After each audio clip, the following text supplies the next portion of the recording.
To avoid fainting, keep repeating. It's only a movie. Only a movie. Only a movie.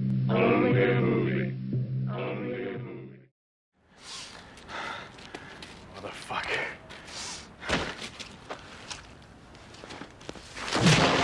Et voilà, le tueur a fait une nouvelle victime. Son couperet vengeur s'est abattu sur sa proie, ne lui laissant aucune chance d'en réchapper. Les victimes s'entassent, comme toujours. Mais vous êtes-vous déjà demandé s'il y avait un sens à cette orgie de sang et de cadavres? Parce qu'aussi aveugle que semble être l'assassin en série, si l'on raconte ses actes, c'est qu'au fond, ils ont un sens. Bienvenue dans Mauvais Genre.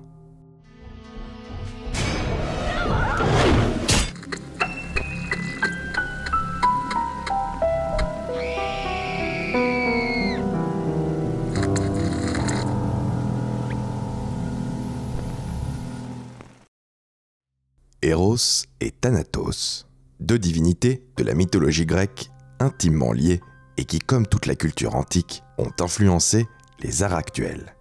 Tout particulièrement le cinéma d'ailleurs. Eros, l'amour, et Thanatos, la mort, représentent la dualité de sens qui subsiste entre ces concepts opposés en apparence, mais que tout rapproche. Dans les années 70, à la naissance du slasher, on se rend rapidement compte qu'un schéma se répète inlassablement dans ces histoires. Un groupe de jeunes se rend responsable de l'humiliation, la torture ou même du meurtre d'un tiers. Ils se mettent d'accord pour enterrer l'histoire, afin que personne ne sache jamais ce qu'ils ont fait. Mais plus tard, souvent au moment où l'anniversaire de l'événement survient, le tiers souffre-douleur revient se venger en traquant et massacrant chacun des responsables de sa souffrance. What do you want? I'm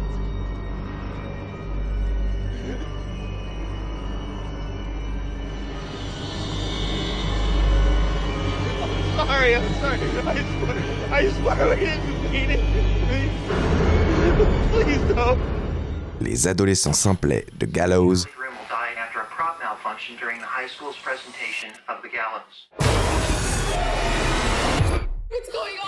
les jeunes générations d'Elm Street Rick, make me laugh.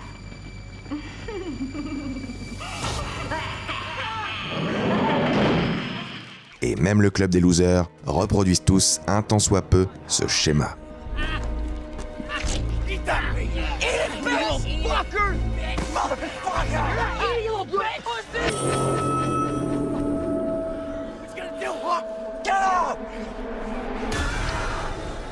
Tout tourne donc étonnamment autour de sentiments. La colère, la honte, l'humiliation, autant d'émotions qui caractérisent subtilement des personnages de tueurs en série qui sont traditionnellement déshumanisés.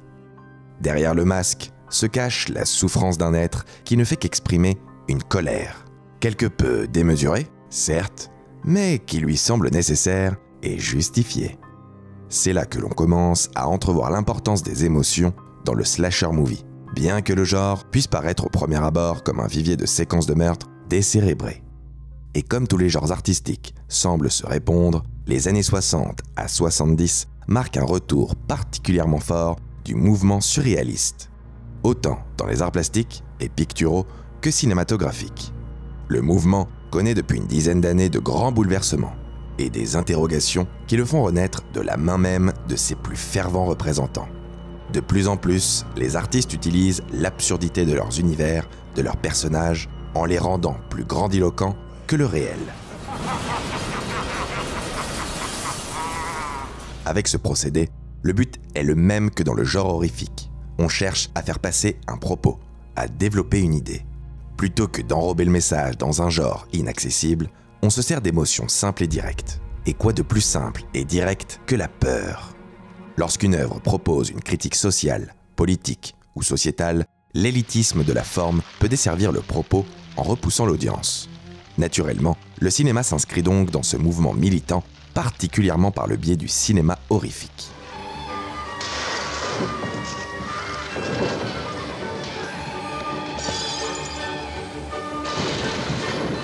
Bien souvent, les slasher movies mettent en scène un groupe d'adolescents s'isolant à la première occasion afin de s'adonner aux joies de la fête. l'alcool coule à flot et la porte est ouverte à tout type de débordement. Sexe, drogue et rock'n'roll.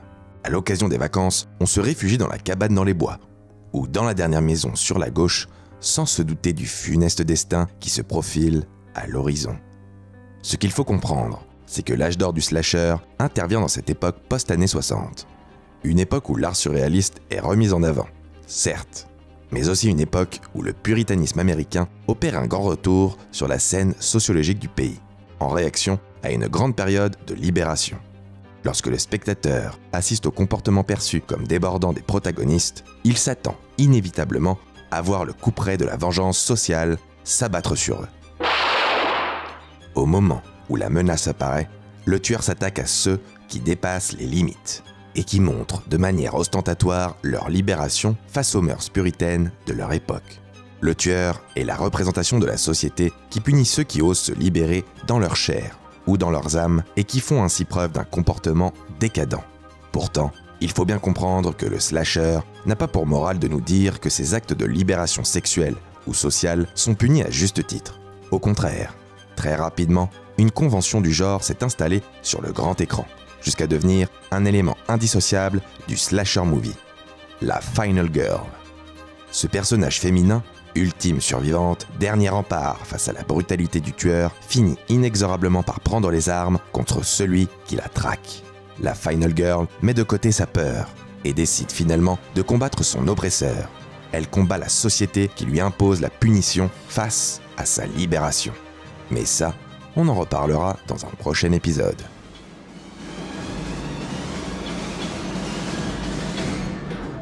Si l'on aborde la thématique des slashers par cet angle, on comprend qu'en réalité, même si la société exerce inévitablement une répression punitive sur ceux qui se libèrent de ses codes moraux, c'est en se battant littéralement contre celle-ci que l'on peut s'en sortir. La punition du tueur n'est pas une fatalité. On peut prendre les armes en réponse à la lame répressive de cette société et ses carcans moraux d'un autre temps. L'archétype de la Final Girl, ou dernière survivante, est aussi vieux que le genre lui-même. Plus faible physiquement que le tueur, elle paraît au premier abord en grand danger face à son agresseur. Mais malgré son infériorité évidente face à cette figure masculine que rien n'arrête, elle décide quand même de se battre. Et bien souvent, son arme principale est son intelligence.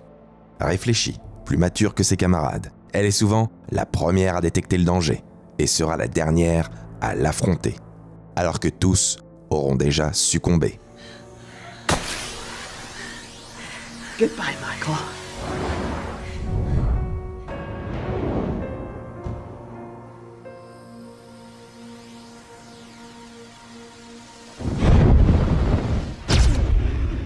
Qu'elle soit une étudiante timide dans un camp de vacances en 1984 ou la dernière survivante du vaisseau Nostromo, elle représente un message d'espoir. Certaines sagas de slasher ont d'ailleurs fait de la Final Girl une marque de fabrique à détourner.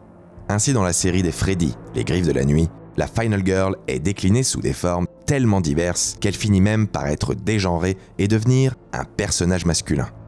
Cette figure, souvent critiquée, incarne malgré tout une modernité qui tranche avec le puritanisme émanant des slashers. Ni totalement féminine, ni totalement masculine, elle se détache des questions de genre et joue avec son apparence fragile et sa place dans la société pour s'affranchir de tous les codes sociaux qu'on lui impose. D'ailleurs, si le tueur est toujours une figure masculine, il est déshumanisé par sa condition de véritable monstre de cinéma. Finalement, c'est son arme qui rappelle sa condition d'oppresseur masculin face à la Final Girl. Son couteau, sa hache ou sa scie peuvent être interprétés comme des symboles phalliques qui rappellent la domination masculine sur une jeunesse féminine tentant de s'affranchir du monde patriarcal. D'autre part, cette dernière survivante est parfois vierge ou asexuée et permet au spectateur de se détacher d'une vision genrée traditionnelle. Et si l'on considère que la Final Girl porte en elle la quintessence du propos du slasher movie, celui-ci n'est peut-être pas si arriéré que ce qu'on en dit. Revenons un moment à Eros et Thanatos. Ces deux divinités offrent à ceux qu'ils interrogent une fascination étrange. Le couple qu'ils forment s'attire et se repousse. Mais comme les deux faces d'une même pièce, ces deux idées sont inévitablement liées l'une à l'autre. Ici, la mort que représente le tueur dépossédé de toute humanité vient s'abattre tel le jugement divin sur l'amour et le désir.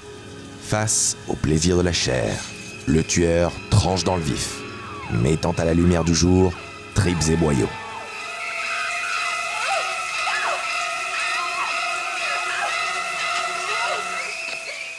Pourtant, avant d'agir, le tueur observe sa proie.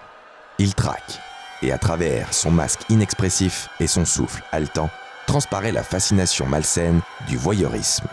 Comme Norman Bates, inexorablement attiré par le petit trou dans le mur, le tueur passe toujours par cette phase d'observation perverse. Prépare-t-il le meurtre à venir? Voit-il dans l'acte sexuel qu'il observe l'ultime hérésie qu'il lui faut punir? Ou est-ce son incompréhension de la sexualité elle-même, sa méconnaissance et sa fascination pour ce qu'il ne connaîtra jamais, qui lui donne envie d'y mettre un terme définitif? Dans certains exemples, le tueur est caractérisé par une enfance traumatisante, un passé qui le marque dans sa chair. Souvent, il est la victime de la moquerie de ses camarades à l'école. Il est abandonné par des parents qui ne le désirent pas, ou il assiste à la mort impromptue d'un être aimé. Ainsi, l'acte violent est justifié. Dans d'autres cas encore, et ce sont certainement ceux qui ont le plus marqué l'histoire du slasher, le tueur opère une vengeance personnelle. C'est le schéma que nous évoquions plus tôt.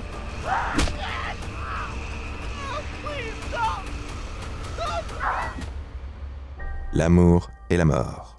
Les deux concepts qui lient l'apparence première et la thématique des slashers. Dès lors que l'on s'intéresse un peu à l'analyse de ces films, on se rend compte de la dualité qui subsiste dans la confrontation entre proie et prédateur. Celle-ci met en lumière une réalité propre à tous les genres, et peut-être même à tous les arts. Rien n'est vraiment ce qu'il semble être au premier abord. C'est pour cela que l'on parle du cinéma, que l'on analyse les films et que l'on parle des genres. Nous voilà au terme de notre voyage. Les tueurs ont beau être déshumanisés, la frontière entre eux et nous est tout de même assez floue. En se penchant sur leur motivation, on entrevoit une facette plus humaine, plus familière, derrière le masque.